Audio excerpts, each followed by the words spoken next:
এই শুভ, শোনো না, আজকে তাড়াতাড়ি ঘুম থেকে উঠতে পারিনি কারণ অ্যালার্ম দিন। আর তুমিও আমাকে একবারও ডাকলে না কেন আজকে? আরে শনিবার ঘুমাচ্ছি। আরে আমি অ্যালার্মটা কালকে রাতে দিতেই ভুলে গেছি। বলছে আজকে কি বানাবো গো রান্না, ঘরে তেমন কিছু নেই কারণ শনি রবিবার ছাড়া তো বাজার হয় না। রবিবার তো ননভেজ খাবো। আজকে তো শনিবার। ভেজ কিছু বানাবো। কি সোয়াবিন বানাবো? না না। কি ফুলকপি বানাবো? ছানার ডালনা বানাবো, পারবা? ছানার ডালনা আগে কখনো করিনি, তাহলে আমার মায়ের কাছ থেকে শুনে নিতে হবে। তুমি খেয়েছো আগে? হ্যাঁ খেয়েছি। কবে খেলে? পারলে বানাও, দেখি কেমন খেতে। আমি ট্রাই করবো, আমি ফার্স্ট টাইমই বানাবো তাহলে, কারণ মায়ের কাছ থেকে শুনে নিতে হবে। ঠাম্মা বানাতো, ছোটবেলায় দেখতাম। ঠিক আছে। তা এক প্যাকেটই দুধ আছে, ওই এক প্যাকেট দুধ দিয়েই তাহলে করতে হবে। ঠিক আছে, তাহলে যাই বানাতে। বড় আবদার করলো যে ছানার ডালনা খাবে। ওরা যখন ভাইজাকে থাকতো, ভাইজাকে যখন দুর্গা পুজো হতো কমিউনিটি, তখন খুব ছানার ডালনা বানানো হতো, তখন খেয়েছে, তারপরে আর খায়নি। আর আমার খাওয়া লাস্ট হয়েছে আমার ঠাম্মা যখন চোখে দেখতে পারতো, রান্না বান্না করতো, তখন লাস্ট খাওয়া। আর দিদার বাড়িতে মাঝে মধ্যে যখন যেতাম তখন খাওয়া হতো। তা প্রথমে আমার কাছে তো এক প্যাকেটই দুধ ছিল, সেই দুধটাই আমি জাল দিয়ে কাটিয়ে নিচ্ছি। আর ঘরে আমার লেবুও ছিল না যে আমি লেবু দিয়ে কাটাবো, তাই ভিনিগার দিয়েই ছানাটা কাটিয়ে ফেলছি। আপনারা চাইলে ভিনিগার দিয়েও দিতে পারেন, লেবুও দিতে পারেন, বা হচ্ছে ছানা কাটানোর পাউডারও দিতে পারেন, বা টক দই দিতে পারেন। যে কোনো একটা ঘরে থাকলে সেটা দিয়ে আপনারা ছানা কাটিয়ে নিতে পারেন। তা আমি ভিনিগার 3 চামচ দিয়ে ছানাটা আমি কাটিয়ে নিয়েছি। তার ছানাটা ইতিমধ্যে কেটে গেছে।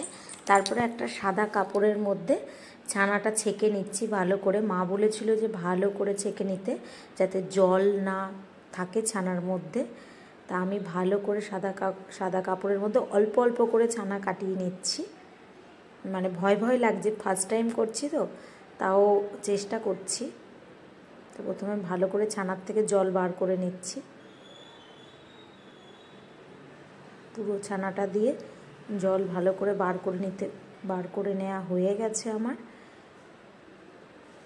একটু যেন জল না থাকে, তা আমার ছানাতে একটুও জল নেই। এবার মা বলেছিল যদি ছানাতে একটু জল থাকে তাহলে তুই হচ্ছে একটু ময়দা দিয়ে দিবি। তা আমার আর ময়দা দিতে হয়নি, আমি ভালো করে চেপে চেপে ছানার থেকে জল বার করে নিয়েছি। আপনাদের যদি ছানাতে জল থাকে হালকা হালকা, তাহলে একটু 1 চামচ মতো ময়দা দিয়ে দেবেন। না হলে না কি হবে বলুন তো, যখন ছানাটা ভাজবেন বা তরকারিতে দেবেন তখন না ছানাটা ভেঙে যেতে পারে।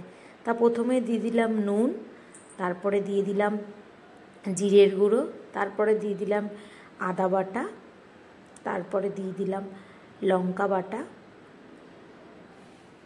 সব 1 চামচ করেই দিলাম। তারপরে দিয়ে দিলাম কাশ্মীরি লঙ্কার গুঁড়ো, একটু কালার হওয়ার জন্য। তারপরে ভালো করে এটাকে মিক্স করে নেব। আর আমি ছানাটা না অনেকক্ষণ ধরে মেখে নিয়েছিলাম, মেখে 3-4 মিনিট মেখে ছানাটাকে আমি নরম করে নিয়েছিলাম। আর এটাও ভালো করে মেখে নরম করে নিতে হবে। তারপরে একটু গোল গোল সাইজ করে চ্যাপটা চ্যাপটা করে নিতে হবে।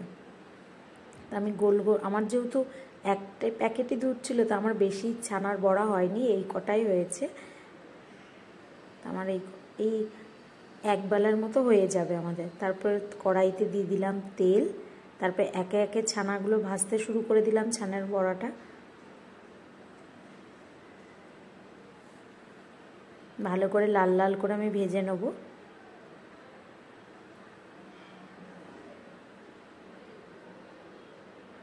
আমার ছানার বড়াটা ভাজা হয়ে গেছে। এরপরে ওই তেলের মধ্যেই দিয়ে দিলাম আলু। এবার আমি ডুমো ডুমো করে আলু কেটে রেখেছিলাম, আলুগুলো দিয়ে দিচ্ছি তেলের মধ্যে। এবার ভালো করে আলুটা লাল লাল করে ভেজে নেবো। ওই নুন হলুদ দেবো, এরপর নুন হলুদ দিয়ে ভালো করে লাল লাল করে ভেজে নেবো। একটু ঢেকেই রেখে দিয়ে ভাজলাম যাতে আলুটা তাড়াতাড়ি গলে যায়। আর যেহেতু আজকে অনেক লেটে ঘুম থেকে উঠেছি তো, তাই একটু তাড়াতাড়িই করছি রান্নাটা। আর অ্যালার্ম দিতে ভুলে গেছিলাম, ওই জন্য এরকম হলো। তারপরে একটা বাটি নিয়ে নিলাম, বাটির মধ্যে প্রথমে দিয়ে দিলাম হলুদ গুঁড়ো, তারপরে দিয়ে দিলাম একটু কাশ্মীরি লঙ্কার গুঁড়ো, তারপরে দিয়ে দিলাম জিরের গুঁড়ো, তারপরে দিয়ে দিলাম লঙ্কা বাটা, আর শুভ বলেছে একটু ঝালঝাল করে বানাতে, তাই একটু ঝালঝাল করেই বানাচ্ছি। আর তারপরে দিয়ে দিলাম আদা বাটা,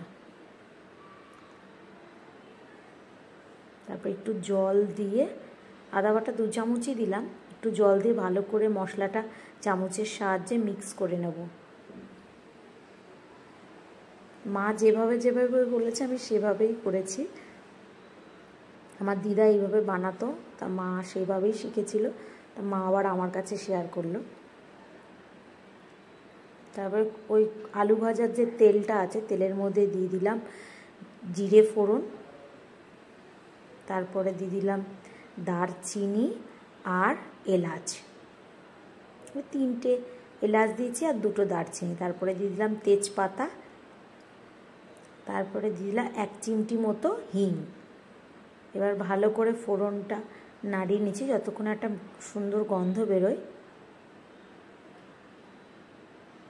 ভালো করে নাড়ানো হয়ে গেছে। এরপরে দিয়ে দিচ্ছি যে মশলাটা বাটিতে করে রেখেছিলাম, সেই মশলাটা দিয়ে দিচ্ছি।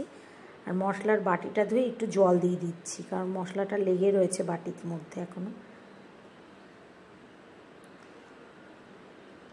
দিয়ে ভালো করে এবার কষিয়ে নেব মশলাটা। আর মশলা না ভালো ছিটকাচ্ছে, বেশ তেল ছেড়ে দিলে হয়ে গেছে, তেলটা ছেড়ে দিয়েছে। এরপরে দিয়ে দেবো, আগে থেকে আমি মিক্সার গ্রাইন্ডে 2টো টমেটো, ছোট ছোট সাইজের 2টো টমেটো গ্রাইন্ড করে রেখেছিলাম, সেটাই দিয়ে দিচ্ছি টমেটো বাটাটা। এবার টমেটো বাটাটা দিয়ে ভালো করে নাড়িয়ে নিচ্ছি। এবার টমেটো বাটা দেওয়ার সাথে সাথে দেখুন চারিদিকটা কেমন ছিটকাচ্ছে। তা মা বলেছিল যখন ছিটকাবে তখন না তো একটু নুন দিয়ে দিবি, তাহলে আর মশলাটা ছিটকাবে না।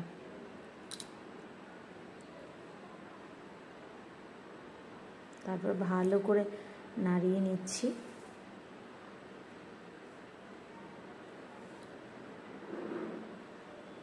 তারপরে অল্প একটু চিনি দিয়ে দিচ্ছি। চিনিটা মা দিতেই বলেছে যে ছানার ডালনাতে না একটু চিনি না হলে ভালো লাগবে না। তারপরে ওই আলুগুলো আগে থেকে ভেজে রেখেছিলাম, আলুগুলো দিয়ে দিচ্ছি ওর মধ্যে। গন্ধ যা বেরিয়েছে মনে হচ্ছে ভালোই হবে। তবে ভালো করে আলুটা কষিয়ে নিয়েছি মশলার সাথে। তারপরে দিয়ে দিলাম গরম জল, অল্প একটু গরম জল দিয়ে দিলাম। 2 জন খাবো তো আমাদের এইটুকু ঝোলেই হয়ে যাবে। এবার আপনারা যতজন খাবেন সেরকম পরিমাণে জল দেবেন, কারণ ছানাতে কিন্তু অনেক জল টেনে নেয়। ভালো করে আমার বেশ মশলাটা ফুটে উঠেছে, ঝোলটা, আলুটাও পুরো গলে গেছে।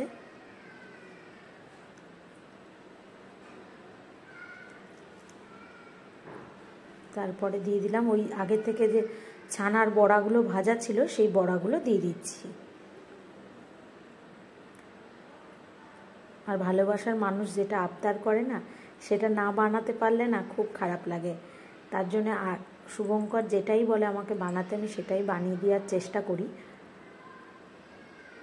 তারপরে আমার একটু ঢেকে দেবো ছানাটা, বড়াটা দেওয়ার পরে, যাতে ছানার মধ্যে মশলাটা যে ঝোলটা ঢোকে।